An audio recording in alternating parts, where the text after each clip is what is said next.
Have you ever wondered how the Roman Empire, with its vast territories and millions of devoted pagans, managed to transform into a Christian empire almost overnight? How did emperors convince entire populations to abandon gods their families had worshipped for centuries? The answer isn't divine intervention or mass spiritual awakening. It's something far more calculated, far more brilliant, and far more deceptive than you've ever been told.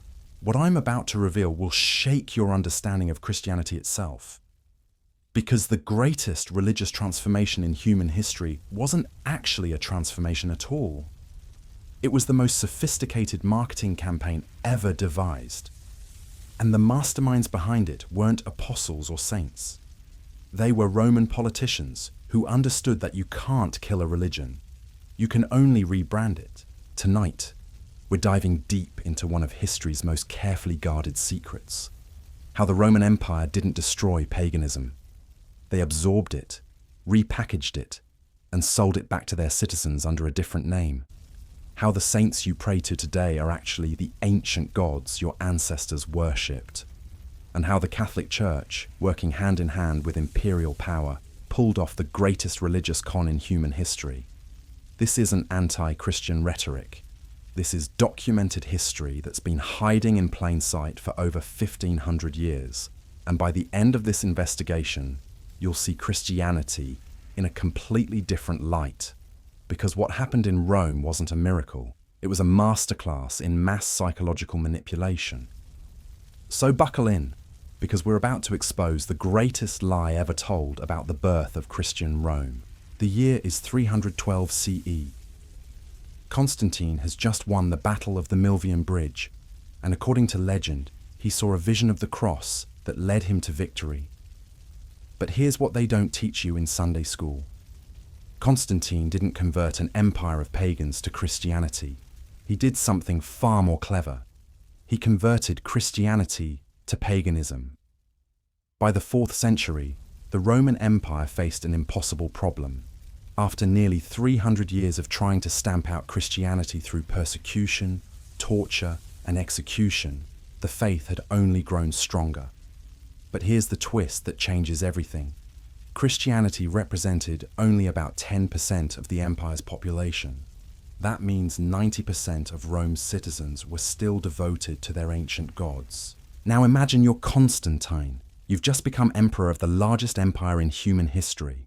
Your subjects stretch from Britain to Babylon, from the Rhine to the Sahara, and they worship thousands of different gods, local deities that protected their crops, household gods that blessed their families, mountain spirits that controlled the weather, river goddesses that filled their wells. These weren't just religious beliefs. They were the foundation of daily life. When a farmer planted seeds, he made offerings to Ceres. When a sailor set out to sea, he prayed to Neptune. When a woman gave birth, she called upon Juno. These practices weren't just spiritual. They were practical insurance policies that had worked for their families for generations. So what do you do when you want to unite this massive, diverse empire under one religion? Do you send in the legions to smash every shrine and temple? Do you execute millions of citizens for refusing to abandon their ancestral gods? Constantine tried a different approach, and it was brilliant. Instead of destroying paganism, he absorbed it. Instead of banning the old gods, he gave them new names. Instead of eliminating ancient practices, he rebranded them as Christian traditions. The result was the most successful religious merger in human history. And the evidence is everywhere once you know how to look. Let's start with the most obvious example. December 25th. Ask any Christian why Christmas falls on this date, and they'll tell you it's Jesus' birthday. But here's the problem. The Bible doesn't give us the date of Christ's birth.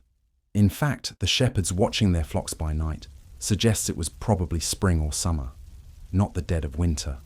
So why December 25th? Because that was the birthday of Sol Invictus, the unconquered sun. It was the most important holiday in the Roman calendar, the winter solstice celebration, when the sun began its journey back towards spring. When Constantine needed to convert an empire of sun worshippers to Christianity, He didn't ask them to give up their most sacred day. He simply told them they were now celebrating a different birth. The calendar of Philocalus from 336 CE records both events on the same date: the birthday of the invincible sun and the birthday of Christ. This wasn't coincidence. This was calculated religious marketing. Keep the date, keep the celebration, keep the gift-giving and feasting. Just change the name on the invitation. But Christmas was just the beginning. Every major Christian holiday follows the same pattern. Easter replaced the spring fertility festivals, dedicated to Germanic goddesses like Eostre. Valentine's Day absorbed the wild sexual celebrations of Lupercalia. All Saints' Day was strategically placed on November 1st to capture the Celtic festival of Samhain, when the dead were believed to walk among the living. This wasn't spiritual evolution. This was corporate acquisition. The church was buying out the competition and keeping all their best products. Now let's talk about the saints themselves, because this is where the substitution becomes undeniable. The early Christian church had a very different understanding of sainthood. The word saint simply meant holy one and referred to all believers. Every Christian was a saint, but by the 4th century, something had changed. Suddenly, there were specific saints with specific powers who controlled specific aspects of life. Sound familiar? That's because it was identical to the Roman pantheon. Jupiter controlled the sky and storms. Mars governed war and conflict. Venus ruled love and fertility. Vesta protected the home and hearth. Each god had a domain, a specialty, an area of divine jurisdiction. And when these gods needed to be replaced, the church created Christian alternatives with exactly the same job descriptions. St. Peter became the substitute for Jupiter, the king of the gods. Both held the keys to the heavens and controlled access to the divine realm. St. Michael the Archangel replaced Mars as the warrior deity, complete with armor and sword. St. Anthony of Padua took over Mercury's role as the finder of lost objects. St. Christopher assumed Neptune's protection of travelers. This wasn't random. This was systematic. Every profession, every concern, every need that had been served by a pagan god now had a Christian saint to fill the void. The Catholic scholar John Calvin documented this process extensively, noting how St. Anthony of Padua restores, like Mercury, stolen property. St. Hubert, like Diana, is the patron of sportsmen. St. Cosmas, like Aesculapius, that of physicians. But perhaps the most blatant example of this substitution is the transformation of the great Mother Goddess into the Virgin Mary. Across the Mediterranean world, powerful female deities dominated religious life. In Egypt, Isis was worshipped as the perfect mother, usually depicted holding her child Horus. She was called Stella Maris, Star of the Sea, and Regina Caeli, Queen of Heaven. In Asia Minor, Cybele was revered as the mother of the gods. In Babylon, Semiramis held the title Queen of Heaven and was worshipped alongside her son Tammuz. These weren't minor regional deities. These were the most powerful goddesses in the ancient world, and their worship involved millions of devoted followers. When Christianity needed to attract these worshippers, it didn't condemn the Mother Goddess. It adopted her. The Virgin Mary inherited every title, every symbol, every area of influence that had belonged to the ancient goddesses. She became the Queen of Heaven, the Star of the Sea, the Mother of God. The similarities weren't coincidental. They were calculated. The physical evidence is even more compelling. The shrine of Isis once stood on Vatican Hill, where St. Peter's Basilica now rises. The great temple of Diana at Ephesus, one of the 7 wonders of the ancient world, was declared a church dedicated to Mary. The Catholic Church didn't destroy these sacred sites. They conquered them.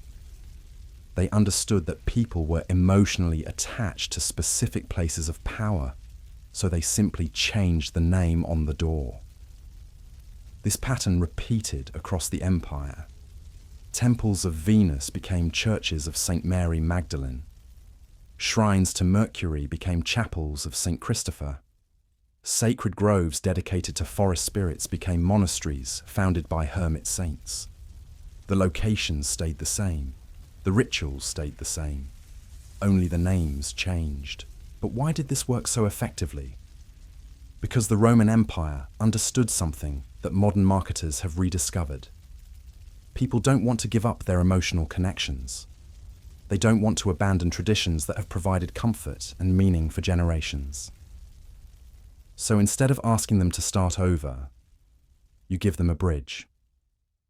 You let them keep their familiar practices while gradually shifting their loyalty to new symbols.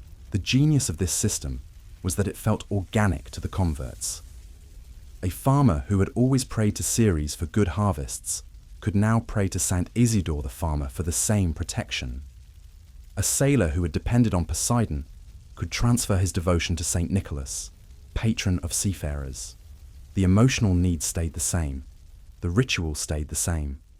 Only the recipient of the prayers had a new name. This explains why Christianity spread so rapidly after Constantine's conversion. It wasn't because of mass spiritual awakening or miraculous evangelism. It was because conversion required minimal sacrifice. People could keep their festivals, their sacred sites, their protective deities, their familiar prayers. All they had to do was accept new names and a new backstory. The transformation was so seamless that many converts probably didn't fully understand what had happened. They were still celebrating the winter solstice, still honoring the mother goddess, still seeking protection from powerful spiritual beings. They just called them by Christian names now. This wasn't theological evolution. This was imperial management. Constantine and his successors understood that you can't govern an empire by alienating 90% of your citizens. You can't maintain political stability by attacking the religious foundations of daily life. So they did something more sophisticated. They gave people what they wanted while slowly reshaping what they believed. The evidence for this systematic substitution is overwhelming once you start looking. The Greek goddess Demeter, celebrated in late October festivals, became St. Demetrios with a feast day of October 26th. The goddess Aphrodite became St. Aphrodite. The goddess Nike became St. Nicholas. The Roman god Mars became St. Martin. The protective household gods called Lares became St. Lawrence. These weren't random correlations. These were calculated replacements designed to ensure that every spiritual need previously met by paganism could now be fulfilled by Christianity. The Church created a parallel pantheon that functioned exactly like the old one, but with Christian branding. And here's the most disturbing part. This system worked so well that it became the template for Christian expansion across the globe. When missionaries encountered new cultures, they didn't preach pure biblical Christianity. They followed the Roman model. They absorbed local deities, transformed indigenous festivals, and created hybrid forms of Christianity that would feel familiar to the converts. The Aztec goddess Tonantzin became the Virgin of Guadalupe. Celtic druids became Christian hermits. Norse gods became medieval saints. The pattern established in Rome was repeated everywhere Christianity spread, not because it was spiritually authentic, but because it was politically effective. This raises profound questions about the nature of Christian doctrine itself. How much of what millions of believers consider sacred truth is actually recycled paganism? How many prayers offered to saints are really addressed to ancient gods wearing Christian masks? How many rituals performed in churches are continuations of practices that predate Christianity by centuries? The implications go even deeper. Because if the early church was willing to absorb pagan practices to gain converts, what else were they willing to compromise? If they transformed gods into saints for political convenience, how much of Christian theology was shaped by the need to accommodate existing beliefs rather than by divine revelation? These aren't just historical curiosities. They're questions that strike at the heart of religious authenticity, and they reveal a pattern that extends far beyond ancient Rome. Because the same process of absorption, adaptation, and rebranding continues today, the evidence becomes even more damning when you examine the physical transformation of sacred spaces. The Roman Empire didn't just rebrand gods and festivals. They systematically conquered the most powerful spiritual sites in the ancient world and claimed them for Christianity. Take the Pantheon in Rome, one of the most sacred temples in the empire. For centuries, it housed statues of all the major gods, serving as the spiritual heart of Roman paganism. When Christianity gained power, they didn't tear it down. They couldn't afford to. Too many citizens viewed it as sacred ground. So instead, they performed what they called a purification ceremony and rededicated it to all Christian martyrs. Same building, same spiritual energy, same devoted pilgrims. Just different names carved above the entrance. This pattern repeated across the empire with surgical precision. The Temple of Jupiter Optimus Maximus on the Capitoline Hill became a church dedicated to St. Peter. The Shrine of Venus and Roma became the Basilica of Saints Cosmas and Damian. The Temple of Apollo was transformed into a church of Saint Blaise. They understood something profound about human psychology. People don't just worship ideas, they worship places. And places hold power that transcends whoever claims to own them. But perhaps the most revealing example is what happened at Ephesus. The Temple of Artemis stood there for over 800 years as one of the 7 wonders of the ancient world. Millions of pilgrims traveled across the Mediterranean to worship the great mother goddess. She was called the Lady of Ephesus, the Queen of Heaven, the protector of women and children. Her festivals drew crowds that would make modern rock concerts look intimate. When Christianity arrived in Ephesus, the Apostle Paul supposedly preached against Artemis worship. But here's what actually happened after Constantine's conversion. The church didn't destroy the temple or ban the pilgrimages. They declared that the Virgin Mary had lived her final years in Ephesus and established a church in her honor on the exact spot where Artemis had been worshipped. Same location, same pilgrims, same devotional practices, same titles. Mary simply inherited Artemis's job. The Council of Ephesus in 431 CE made this substitution official by declaring Mary to be Theotokos, the Mother of God. But they held this council in the very city where the Mother Goddess had been supreme for centuries. The bishops who voted on this doctrine were surrounded by the spiritual residue of 800 years of goddess worship. Coincidence? Or calculated psychology? The genius of this system extended beyond just buildings and locations. The church also absorbed the entire infrastructure of pagan religious life. Pagan priests became Christian bishops. Sacred festivals became Christian holy days. Religious hierarchies remained intact with new job descriptions. Mystery schools became monasteries. Temple treasuries became church coffers. Consider what happened to the Vestal Virgins, the sacred priestesses who tended the eternal flame of Rome for over 1,000 years. When paganism was officially banned, these women weren't executed or exiled. They were given a choice: become Christian nuns or lose their state support. Most chose conversion. The same women who had served the goddess Vesta simply transferred their vows to Christ. Same lifestyle, same celibacy, same sacred duties, just different prayers. This reveals something crucial about the nature of the transformation. It wasn't spiritual, it was administrative. The Roman Empire was reorganizing its religious department, not experiencing a divine awakening. They kept all the same personnel, all the same procedures, all the same power structures. They just updated the organizational chart. The evidence for this systematic absorption exists in every aspect of Christian practice. Take the use of incense in church services. This wasn't a biblical tradition. The early Christians specifically rejected incense as a pagan practice associated with emperor worship. But when the church needed to attract pagans who expected their religious ceremonies to include the sweet smoke of burning resins, incense suddenly became a sacred Christian ritual. The same pattern applies to holy water, religious processions, the veneration of relics, the lighting of votive candles, the use of religious medals and amulets. None of these practices appear in the New Testament.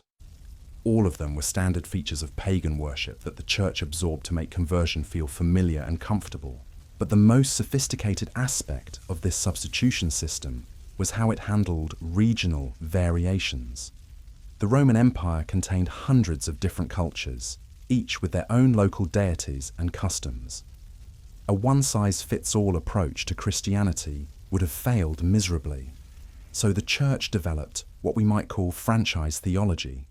In Ireland, the powerful Celtic goddess Brigid became Saint Brigid of Kildare. She kept her sacred wells, her association with fire and metalworking, her feast day in early February, even her triple aspect as maiden, mother, and crone. The only thing that changed was her official religious affiliation.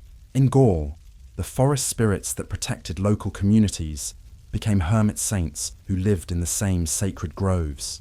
In Britain, the stone circles that had served as centres of druidic worship became sites of Christian pilgrimage. In Germany, the thunder god Donar was replaced by Saint Martin, who shared his association with oak trees and storm protection. This wasn't random cultural evolution. This was strategic religious imperialism. The church sent out what were essentially spiritual consultants to study local religious practices and develop Christian alternatives that would satisfy the same emotional and practical needs. They created detailed maps of which gods served which functions in each region and then assigned those functions to appropriate saints. The documentation for this process exists in the missionary reports sent back to Rome. Bishop Gregory the Great explicitly instructed missionaries in Britain not to destroy pagan temples, but to purify them and convert them to Christian use. He wrote, "The temples of the idols among that people should on no account be destroyed.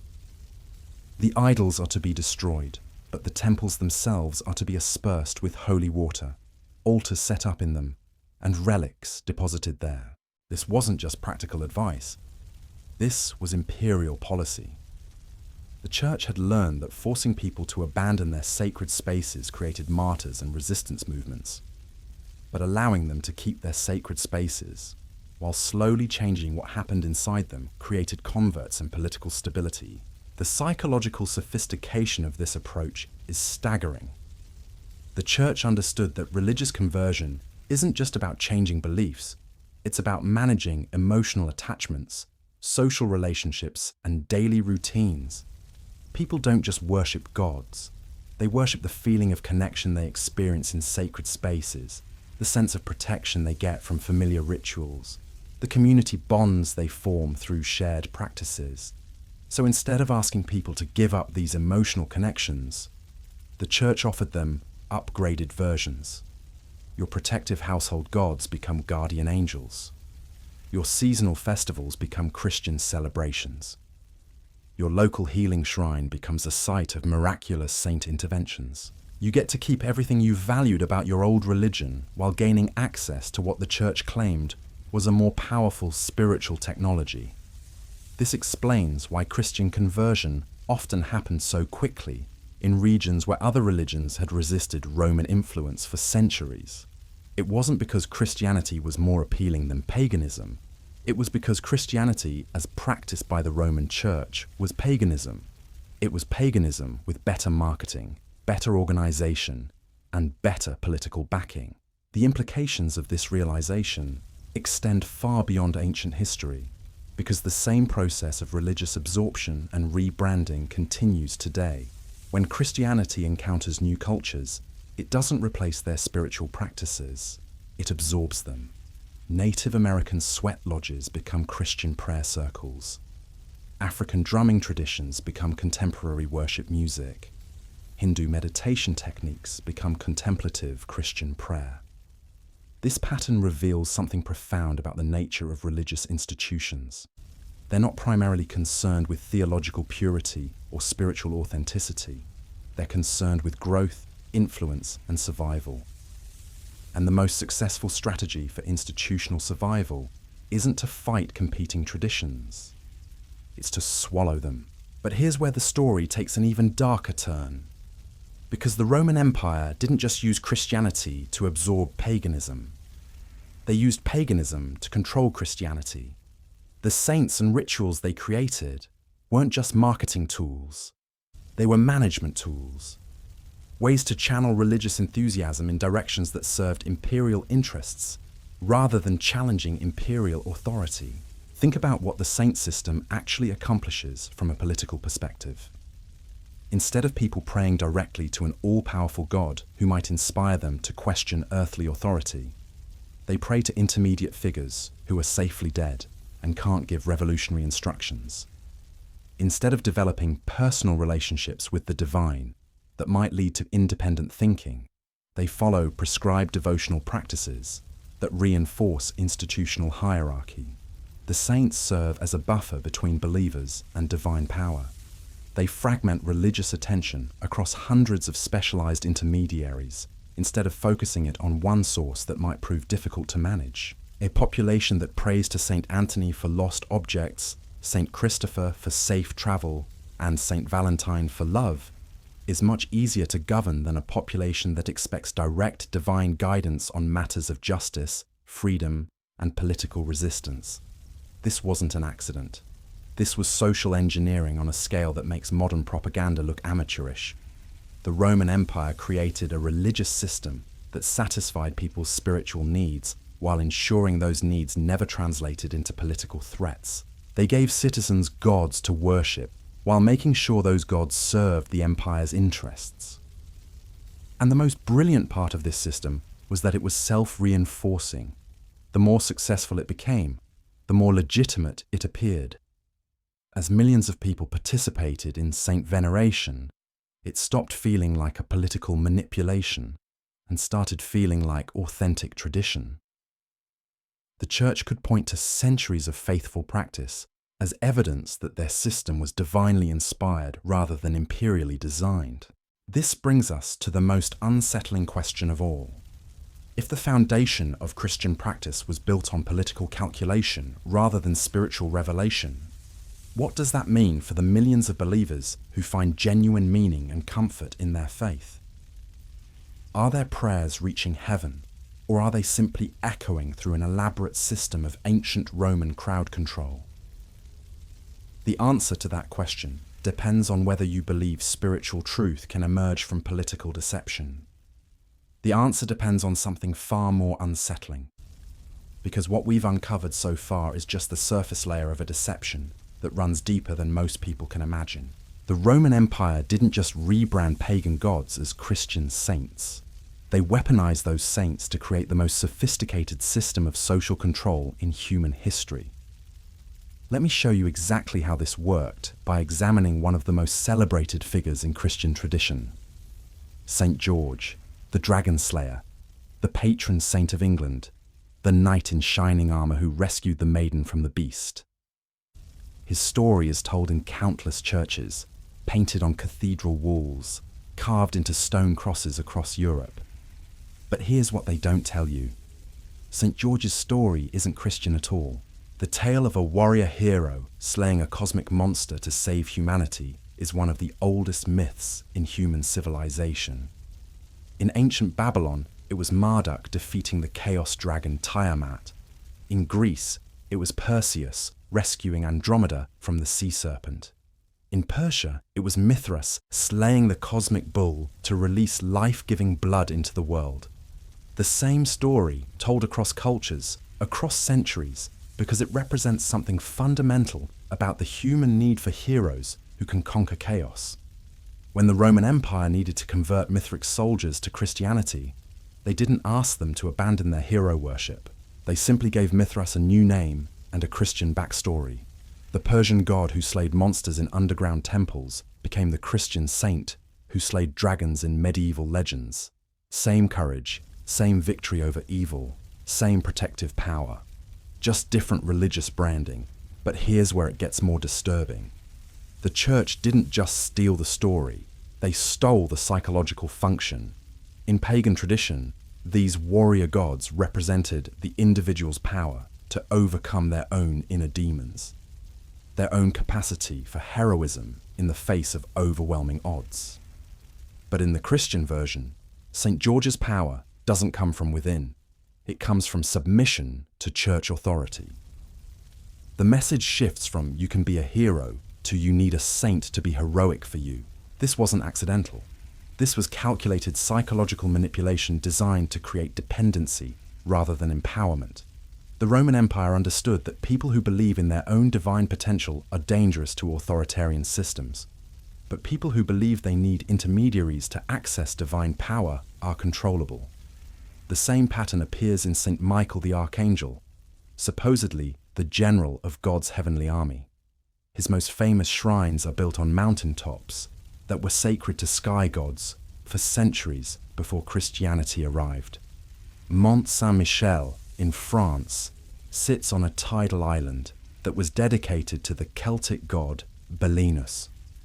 Michael's Mount in Cornwall occupies a site that belonged to the ancient British god of thunder and war. The church didn't choose these locations randomly. They knew that people experienced something powerful in these places, something that made them feel connected to forces greater than themselves. Instead of allowing that connection to develop naturally, they channeled it through an official saint who could only be accessed through church-approved prayers and rituals. This reveals the true genius of the saint system. It wasn't just about replacing pagan gods with Christian alternatives. It was about replacing direct spiritual experience with mediated spiritual experience. About transforming people from active participants in their own divinity into passive consumers of prepackaged salvation. Consider what happens when you pray to a saint. You're not talking to God directly.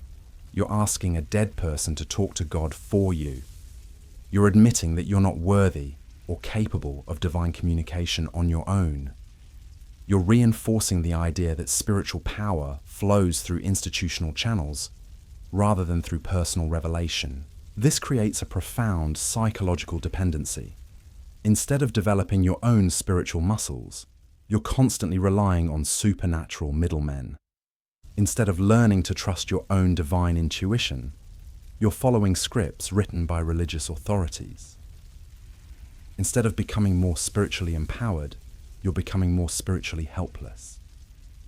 But the most manipulative aspect of this system is how it fragments divine attention. In ancient paganism, people often developed deep personal relationships with one or two primary deities. This could lead to intense spiritual experiences, mystical insights, even direct divine communication that might challenge religious or political authority. The saint system prevents this by scattering religious focus across hundreds of specialized intermediaries.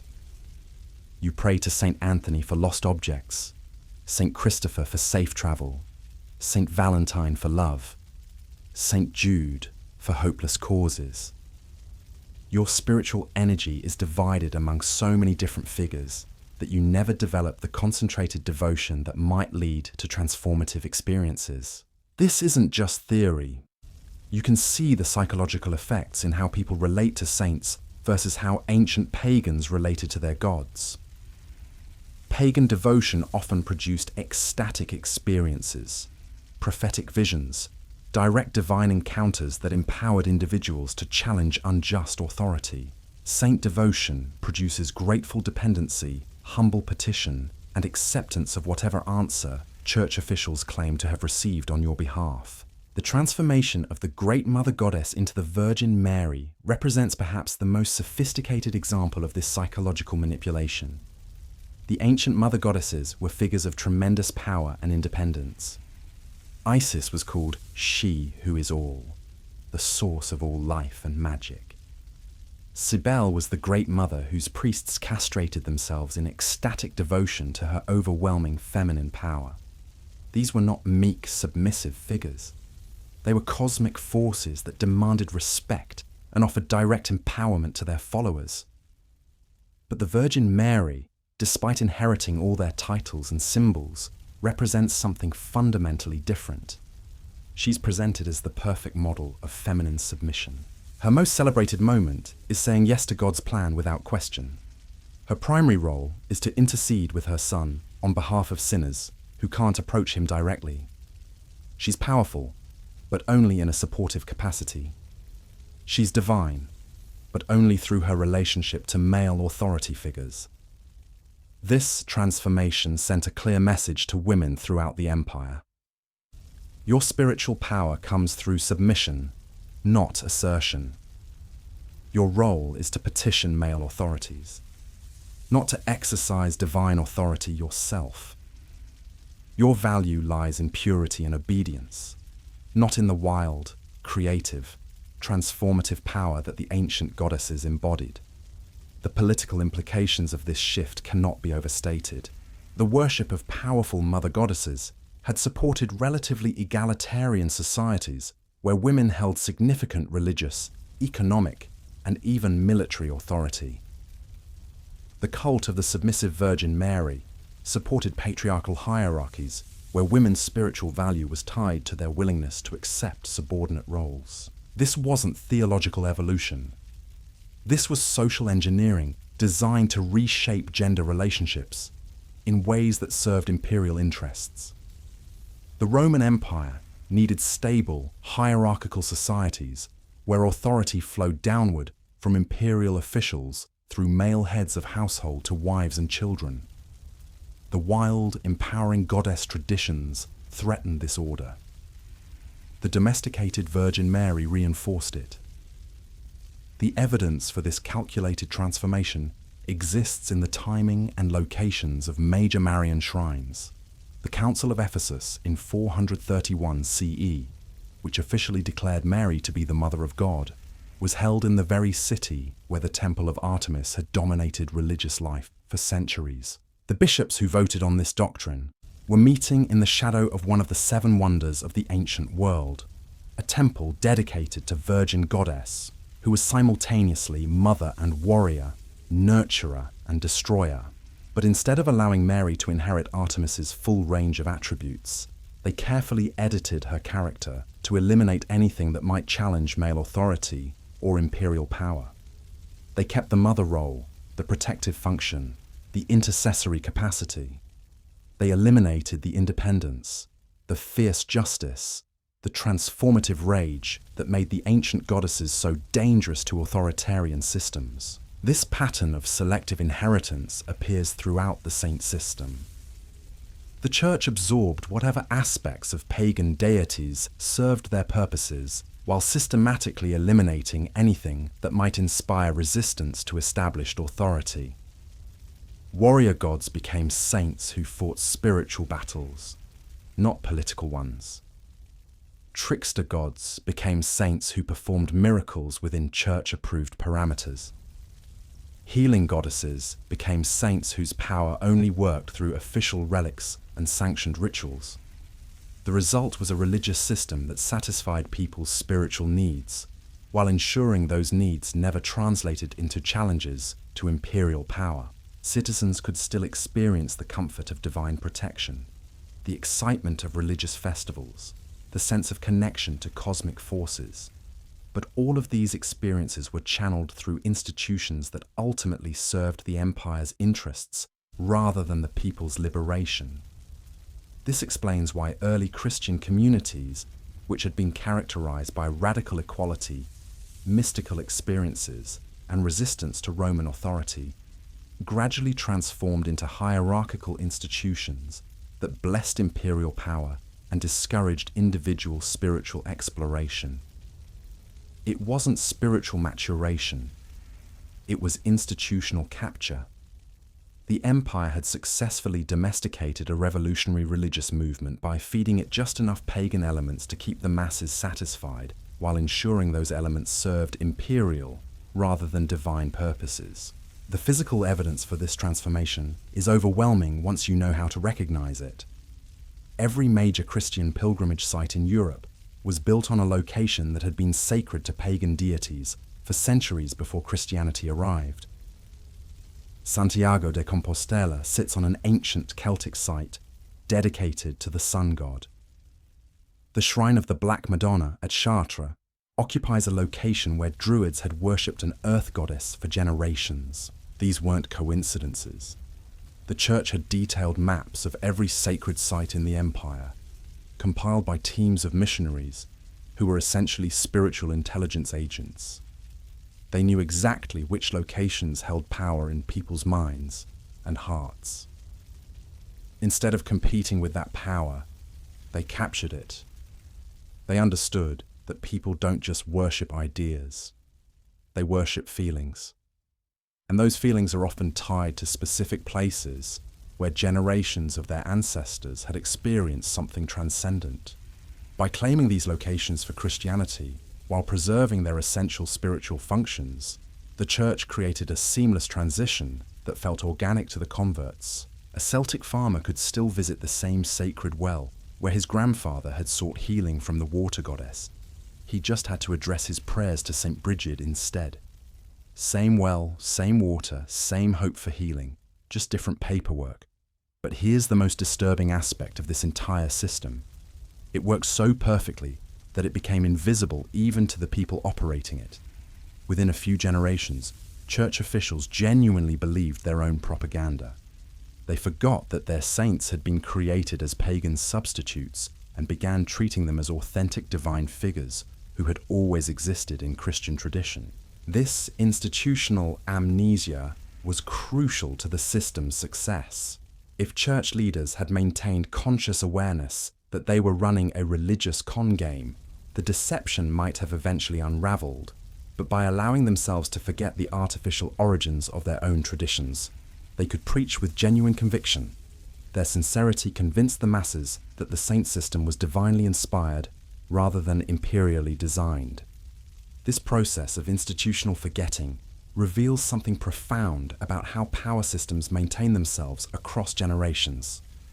The most effective forms of control are those that become unconscious, that transform from calculated strategies into unquestioned traditions. Once the Roman Church forgot that it had invented the saints to replace pagan gods, the saints became as real and powerful as the gods they had replaced. But the evidence for their artificial origins remains embedded in every aspect of Christian practice. The liturgical calendar still follows the seasonal patterns of ancient agricultural festivals. The sacred architecture still incorporates symbols from mystery religions that predate Christianity by centuries. The ritual practices still echo ceremonies that were performed in temples dedicated to gods whose names have been officially forgotten, but whose functions continue under Christian management. This raises the ultimate question about the nature of religious truth itself. If millions of people find genuine comfort, healing, and spiritual transformation through practices that were originally designed as political manipulation, does their artificial origin matter?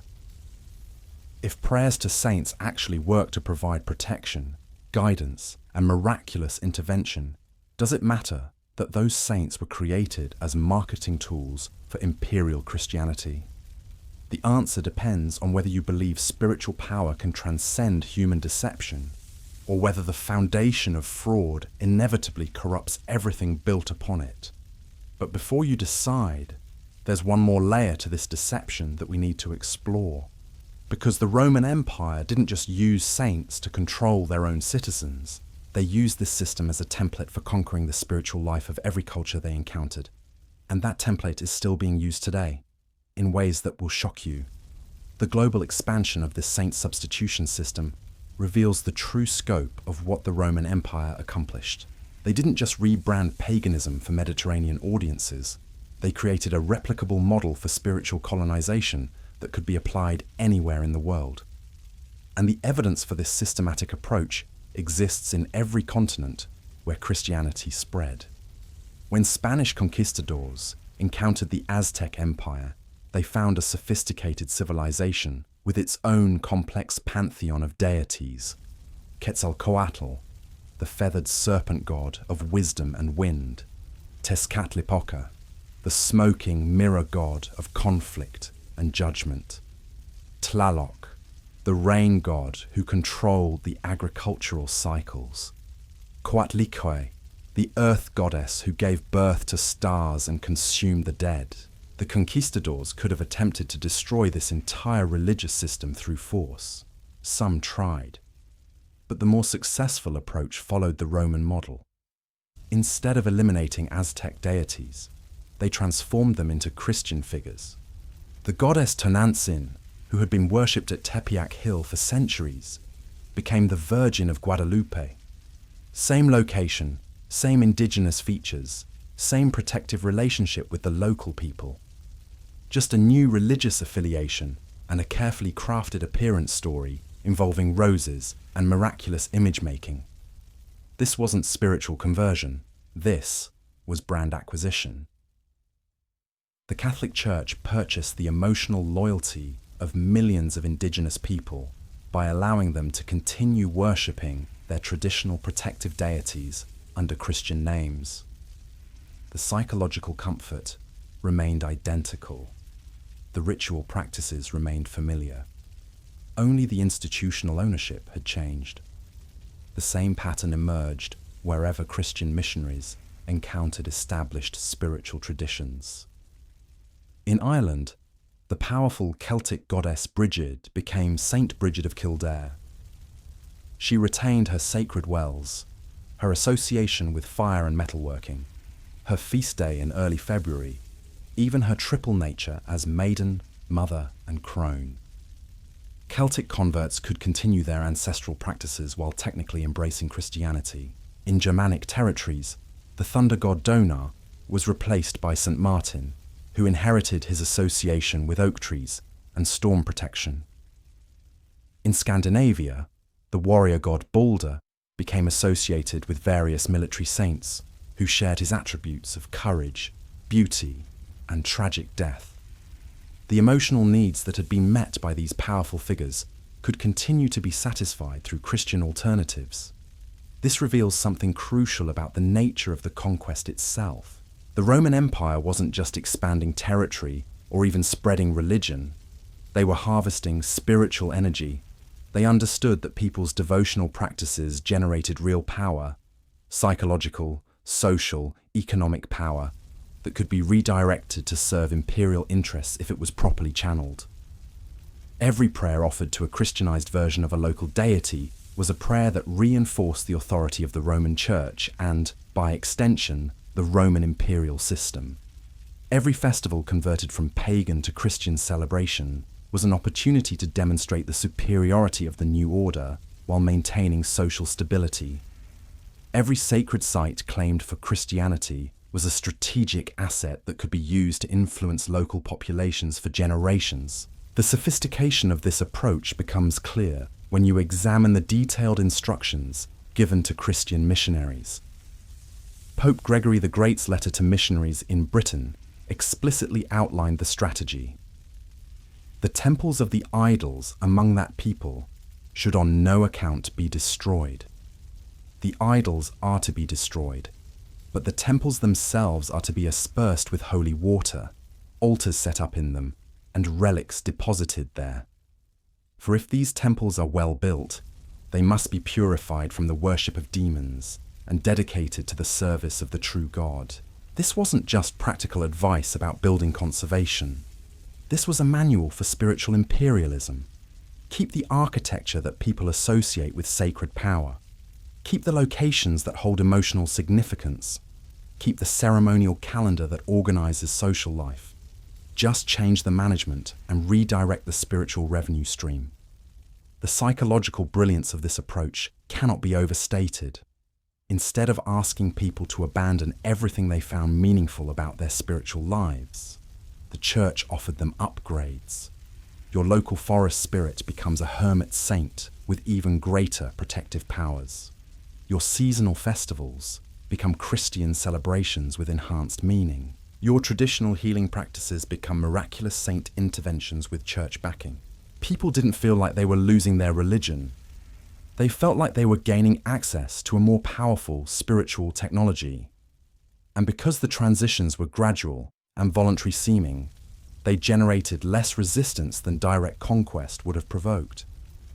But the most insidious aspect of this system was how it created spiritual dependency across entire populations.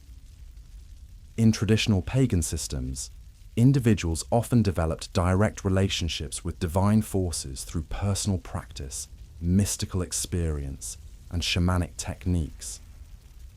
This could lead to spiritual independence, prophetic insights, and even revolutionary visions that challenge political authority. The saint system systematically eliminated these possibilities by inserting institutional intermediaries between believers and divine power. Instead of learning to commune directly with spiritual forces, people learned to petition dead saints through church-approved prayers. Instead of developing their own mystical capacities, they relied on priests to interpret divine will. Instead of trusting their own spiritual experiences, they deferred to official doctrine about which experiences were authentic and which were demonic deceptions. This created populations that were spiritually literate enough to be religiously engaged, but spiritually dependent enough to be politically controllable. People could participate enthusiastically in religious life, while never developing the kind of personal divine connection that might inspire them to question earthly authority or seek radical transformation of unjust social conditions. The evidence for this calculated disempowerment exists in the careful editing of St. stories themselves. Ancient pagan deities often embodied wild, unpredictable, transformative energies that could inspire their followers to transcend social limitations and challenge oppressive systems. But Christian saints, even when they retained the functions of their pagan predecessors, were presented as models of obedience, humility, and submission to institutional authority. Take St. Francis of Assisi, who inherited many attributes of nature gods and forest spirits from pre-Christian Italian traditions. But whereas the ancient nature deities often represented the wild, untamable aspects of the natural world that could inspire ecological reverence and resistance to urban authority, St. Francis was carefully portrayed as a figure whose love of nature led him to greater submission to church hierarchy, not greater independence from it. This pattern appears throughout Christian hagiography. Saints who perform miracles are always careful to attribute their power to God rather than claiming it as their own. Saints who challenge authority do so only within church-approved parameters and always submit when confronted by higher ecclesiastical officials. Saints who experience mystical visions receive messages that reinforce existing doctrine rather than revealing new truths that might disrupt institutional stability. The psychological effect of this editing was to train entire populations to associate spiritual power with institutional submission rather than personal empowerment. The message was clear. Divine energy flows through official channels. Extraordinary experiences require ecclesiastical validation, and genuine holiness manifests as obedience to religious authority, rather than as independent spiritual achievement. This represents perhaps the most successful mass psychology operation in human history. The Roman Empire managed to transform the spiritual yearnings of millions of people from potential sources of liberation into reliable mechanisms of control. They gave people just enough authentic spiritual experience to keep them religiously engaged, while ensuring that engagement always reinforced rather than challenged the existing power structure. The global reach of this system becomes apparent when you examine how it was adapted to different cultural contexts. In the Philippines, indigenous shamanic practices became folk Catholic rituals involving saint intercession. In the Americas, native healing traditions were absorbed into Christian pilgrimage practices centered on miraculous saint shrines. In Africa, traditional ancestor veneration was channeled into saint devotion that served missionary rather than tribal interests. Each adaptation followed the same basic formula. Identify the spiritual needs being met by existing practices. Create Christian alternatives that satisfy those same needs. Gradually transfer emotional loyalty from indigenous figures to church-approved substitutes. Then use that loyalty to support broader imperial objectives. The success of this formula explains why Christianity spread so rapidly compared to other world religions. It wasn't because the Christian message was more spiritually compelling than existing traditions. It was because Christian missionaries had developed the most sophisticated technology for spiritual absorption and redirection that the world had ever seen. This technology remains active today. Modern Christian denominations continue to absorb elements from popular culture, New Age spirituality, and indigenous traditions, packaging them as Christian innovations while using them to expand church influence and maintain institutional relevance. The same psychological mechanisms that convinced Roman pagans to accept saints as substitutes for their gods continue to convince contemporary seekers that they can find authentic spirituality through institutional Christianity rather than through direct experience of divine reality. The implications of this historical pattern extend far beyond religious studies. They reveal how power systems maintain themselves by appearing to offer choices while actually channeling all choices toward predetermined outcomes. How institutions capture revolutionary energies by offering reformed versions of the status quo that feel like progress while preserving fundamental power relationships. How the most effective forms of control are those that people choose voluntarily because they believe they're getting what they want. Understanding this history changes how you see not just Christianity, but all forms of institutional authority that claim to mediate between individuals and truth, freedom, or power. It reveals the techniques by which genuine spiritual yearning is harvested and redirected to serve agendas that may have nothing to do with the spiritual welfare of the believers themselves. But perhaps most importantly, it demonstrates that the human hunger for divine connection is so powerful that it will find expression even through systems designed to exploit it. The fact that millions of people have found genuine comfort, healing, and transformation through saint devotion proves that spiritual energy can transcend the political purposes for which it was originally channeled.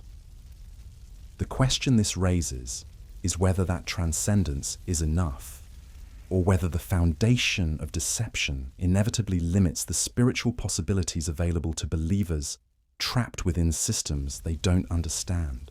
Whether authentic liberation requires recognizing the difference between genuine spirituality and imperial spiritual management.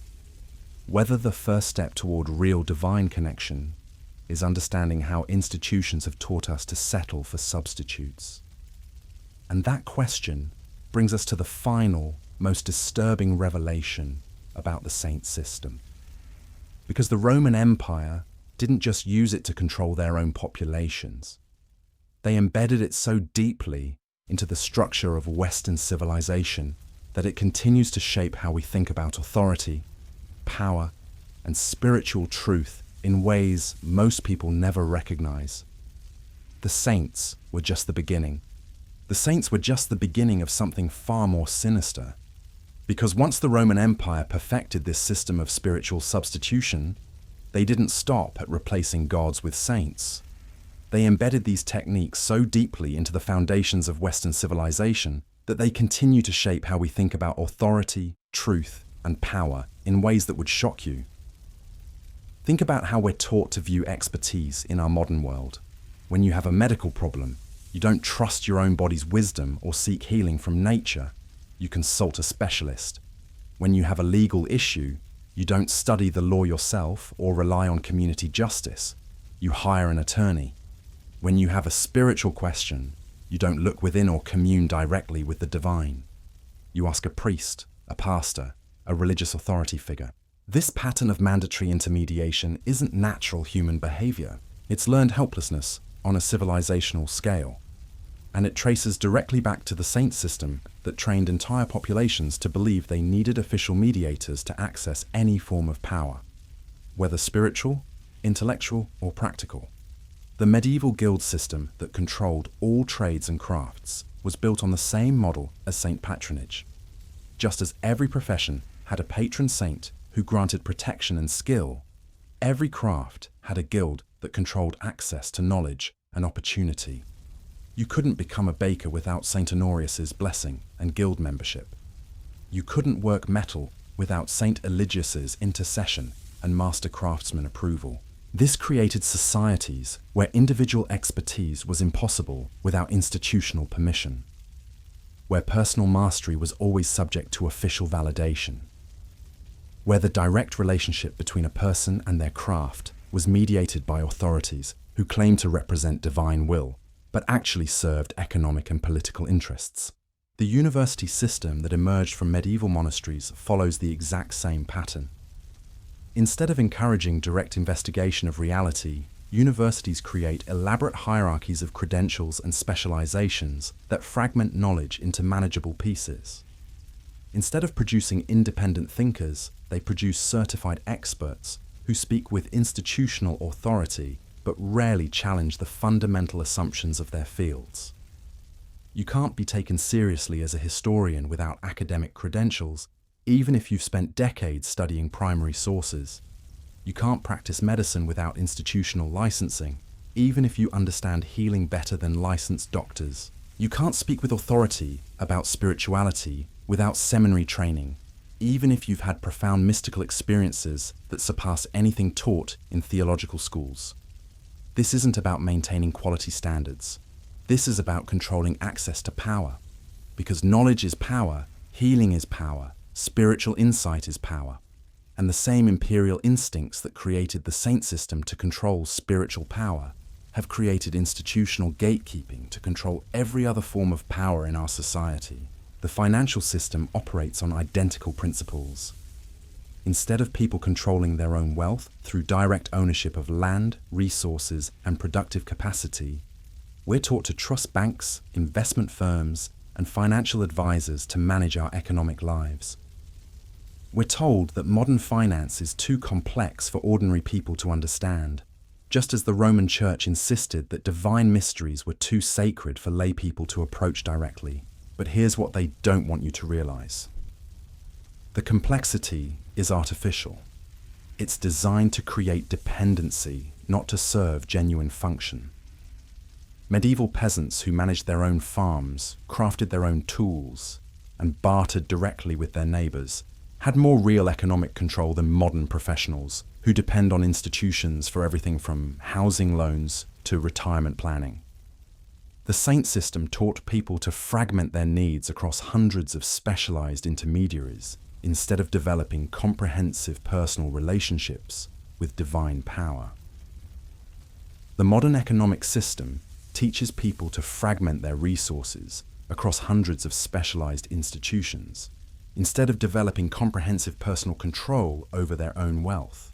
The psychological effect is identical.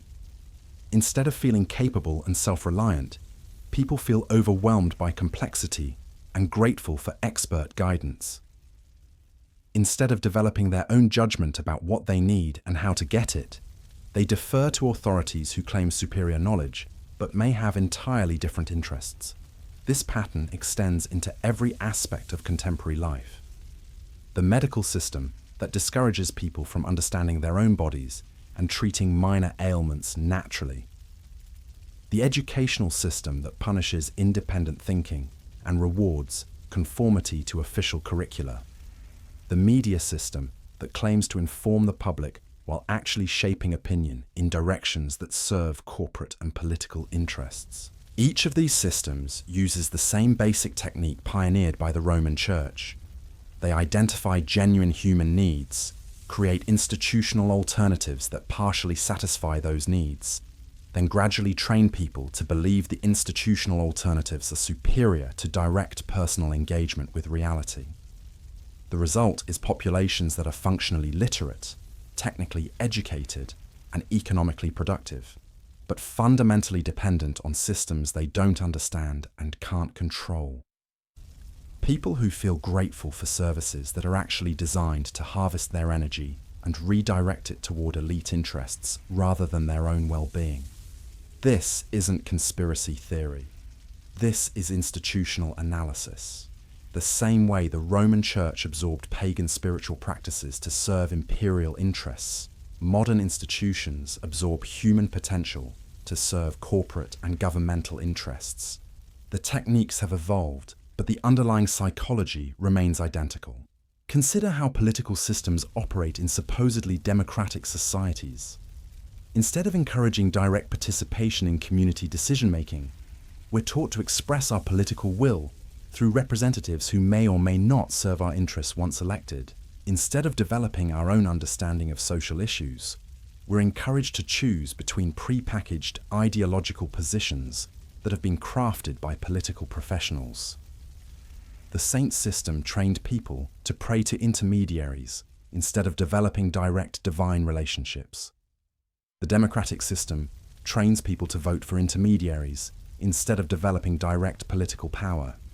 The psychological dependency is identical, just applied to a different sphere of human activity. And just as the Roman Church maintained its authority by claiming exclusive access to divine truth, political institutions maintain their authority by claiming exclusive access to legitimate governance. Independent communities that try to organize themselves outside official political structures are labeled extremist, illegal, or dangerous, regardless of how peaceful or successful they might be. The educational system completes this circle of dependency by teaching people to mistake institutional credentials for genuine knowledge, official positions for real authority, and complex bureaucratic processes for effective problem solving. Students learn to write papers for professors rather than investigating questions that genuinely interest them. They memorize information that will appear on standardized tests rather than developing skills they'll actually use in their lives. By the time they graduate, they've been thoroughly trained to seek validation from authorities, defer to expert opinion, and navigate institutional hierarchies rather than trusting their own judgment or creating independent solutions to problems. They become perfect citizens for a society built on the saint system model, spiritually hungry enough to be religiously engaged, intellectually curious enough to be educationally involved, politically concerned enough to be electorally active, but never empowered enough to challenge the fundamental structures that channel all their energy toward institutional rather than personal purposes. The most insidious aspect of this system is how it makes dependency feel like freedom. Just as Roman pagans felt like they were gaining access to more powerful spiritual technology when they switched from direct God worship to saint-mediated prayer, modern people feel like they're gaining access to more sophisticated services when they surrender direct control over their health, wealth, education, and governance to institutional specialists. The farmer who stops growing his own food and starts buying it from supermarkets feels like he's been liberated from agricultural labor. The parent who stops teaching her children and starts sending them to schools feels like she's providing them with better educational opportunities. The sick person who stops using traditional remedies and starts consulting medical specialists feels like he's accessing advanced healthcare. But each of these transitions involves a trade-off that's rarely acknowledged. In exchange for convenience and supposed expertise, people surrender knowledge, skills, and autonomy that their ancestors considered essential to human dignity. They become consumers of services rather than producers of solutions. They develop learned helplessness in areas where previous generations maintained competence and confidence. This isn't necessarily wrong in every case. Some specialized knowledge genuinely requires institutional development and professional training. But the saint system model has extended far beyond areas where it serves genuine function into areas where it primarily serves control function. The spiritual realm is perhaps the clearest example. Direct mystical experience, personal prayer, individual moral reasoning, and community-based religious practice require no institutional mediation. But religious institutions have convinced millions of people that they need professional clergy to interpret scripture, official doctrines to understand divine will, and church-approved practices to maintain spiritual health. This creates artificial scarcity around something that should be abundantly available to every human being. It transforms the natural birthright of spiritual connection into a commodity controlled by institutional gatekeepers. And it generates enormous wealth and power for religious hierarchies, while keeping ordinary believers in states of spiritual dependency that would have been unthinkable to their pagan ancestors. The same artificial scarcity model has been applied to healing, education, governance, and economic opportunity. Things that communities once provided for themselves through mutual aid and shared knowledge have been professionalized, credentialed, and institutionalized until people forget they ever had the capacity to meet these needs directly. The psychological result is populations that feel simultaneously overstimulated and undernourished. They have access to more information than any previous generation, but less wisdom. More entertainment options than their ancestors could have imagined, but less genuine satisfaction. More medical interventions than ever before, but declining overall health. More educational opportunities than previous centuries offered, but less practical competence. This paradox isn't accidental. It's the inevitable result of systems designed to extract value from human potential rather than develop it. Just as the saint system extracted spiritual energy from pagan devotional practices while redirecting it toward imperial purposes, modern institutional systems extract human talents and resources while redirecting them toward corporate and governmental purposes that may have little connection to individual or community well-being. The saint system was revolutionary because it was the first large-scale experiment in managing human spiritual energy through institutional intermediation, but it was just the prototype for much more comprehensive systems of human resource management that now govern virtually every aspect of contemporary life. Understanding this history reveals why so many people feel spiritually empty, intellectually frustrated, politically powerless, and economically insecure despite living in societies with unprecedented wealth, knowledge, and technological capability. They're experiencing the psychological effects of institutional dependency on a scale that would have been unimaginable to previous generations. The solution isn't to reject all institutions or return to some imaginary golden age of individual self-sufficiency. The solution is to recognize the difference between institutions that serve human flourishing and institutions that harvest human energy for elite purposes, between genuine expertise that empowers people to solve their own problems and artificial expertise that creates permanent dependency on professional services. The saint system succeeded because it gave people just enough authentic spiritual experience to keep them religiously engaged, while ensuring that engagement always reinforced rather than challenged institutional authority. Modern systems succeed because they give people just enough genuine service to keep them institutionally dependent, while ensuring that dependency always serves elite rather than popular interests.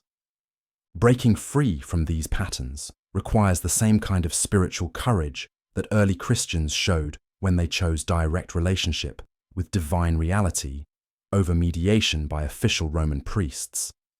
It requires the willingness to trust your own experience, develop your own capabilities, and create your own solutions, even when authorities insist you need their permission and guidance.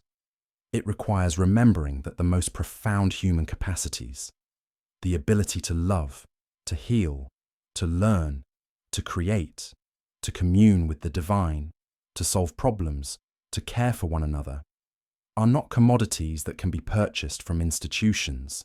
They are birthright abilities that can be developed through practice, community support, and direct engagement with reality. The saint system taught people to pray to dead intermediaries instead of developing living relationships with divine power. But divine power was never actually absent. It was just hidden behind institutional veils that made it seem inaccessible to ordinary people. The same is true today. The power to heal, to learn, to create wealth, to govern communities, to solve problems, doesn't actually reside in institutions. It resides in human beings who have been trained not to recognize or develop their own capabilities. The institutions are just harvesting and redistributing power that was always present in the people themselves.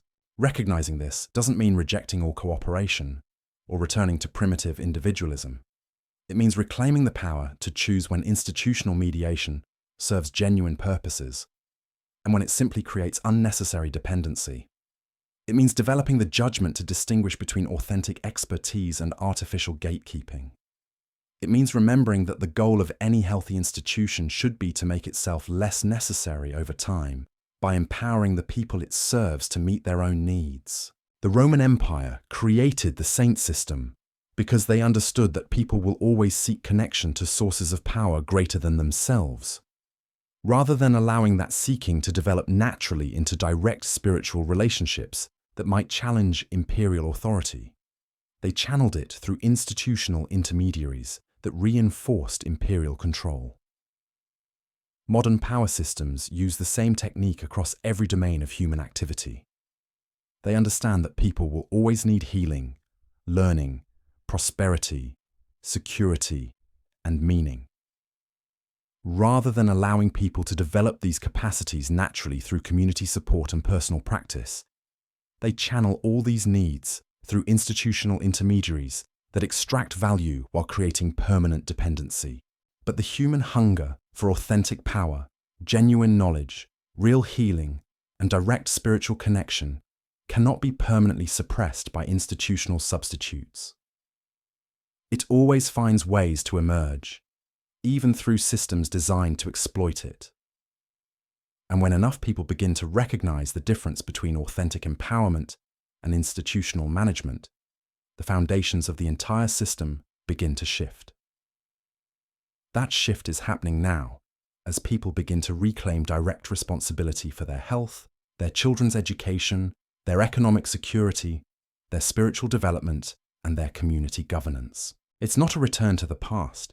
It's an evolution beyond the saint system model toward forms of human organization that serve flourishing rather than control. The greatest lie in Rome wasn't just that they invented saints to replace pagan gods. The greatest lie was that people needed intermediaries to access power that was always their own, and that lie is still being told today, in forms so sophisticated that most people mistake dependency for sophistication and institutional control for civilized progress. But once you see the pattern, once you understand the history, once you recognize the techniques, you can't unsee them. And that recognition is the beginning of reclaiming the power that institutions have taught you to forget you ever had. The power that no empire, no matter how sophisticated its spiritual management techniques, can ever truly take away from the human heart. The human capacity for self-deception runs deeper than most people realize. We tell ourselves stories about progress, about evolution, about how far we've come from our primitive ancestors. But what if the greatest leap forward in human civilization wasn't actually forward at all? What if it was the most masterful sleight of hand in recorded history, so seamless that even the magicians forgot they were performing a trick? You see, when people talk about the fall of the Roman Empire, they focus on barbarian invasions, economic collapse, political corruption. But they miss the most important transformation of all. The empire didn't fall. It shape-shifted. It discovered something more powerful than legions, more enduring than monuments, more controlling than laws. It learned how to colonize the human soul. And the tool they used wasn't the sword. It was the saint. Every successful empire eventually faces the same problem. You can conquer territories, but you can't conquer minds through force alone. You can impose laws, but you can't legislate belief. You can build monuments to your power, but you can't make people love your gods. And Rome, by the 4th century, had discovered that 300 years of Christian persecution hadn't eliminated the faith. It had only made it stronger, more determined, more dangerous. But here's where the story takes its most brilliant turn. Because Rome didn't just stop persecuting Christians. They did something far more sophisticated. They made Christianity Roman, not through theological debate or spiritual conversion, but through the oldest trick in the imperial playbook. When you can't beat them, absorb them. When you can't destroy their identity, become their identity. The evidence for this systematic absorption exists in plain sight, carved into cathedral walls, embedded in liturgical calendars, preserved in the very prayers that millions recite without understanding their true origins. Because what Rome created wasn't just a new religion, it was the ultimate franchise operation, a spiritual McDonald's that could be replicated in any culture, adapted to any local taste, while ensuring that all the profits flowed back to corporate headquarters. The saint system wasn't an accident of theological development. It was the most calculated marketing campaign in human history, and its success depended on one crucial insight about human psychology. People don't want to abandon what works, they want to upgrade it. So Rome gave them upgrades. Your local forest spirit becomes Saint Francis, protector of nature. Your household gods become guardian angels assigned by church authority. Your seasonal festivals become Christian celebrations with enhanced meaning and imperial backing. Same emotional satisfaction, same ritual comfort, same sense of divine protection. Just different management. The physical evidence for this systematic replacement program exists across every continent where Christianity spread. In Europe alone, you can trace the direct lineage from pagan temple to Christian shrine with archaeological precision. The Church of Santa Maria sopra Minerva in Rome sits directly atop a temple to the goddess of wisdom. St. Peter's Basilica rises from the former shrine of the sun god Mithras. The Cathedral of Notre Dame in Paris occupies the exact location where Celtic Druids once performed their most sacred rituals. This wasn't random urban development, this was strategic spiritual real estate acquisition. The Church understood something that modern marketers have rediscovered. Location isn't just about convenience, it's about emotional association. People invest specific places with power, meaning, memory. Instead of asking them to create new sacred sites, you claim the ones that already hold significance in their hearts. But the geographical evidence is just the beginning.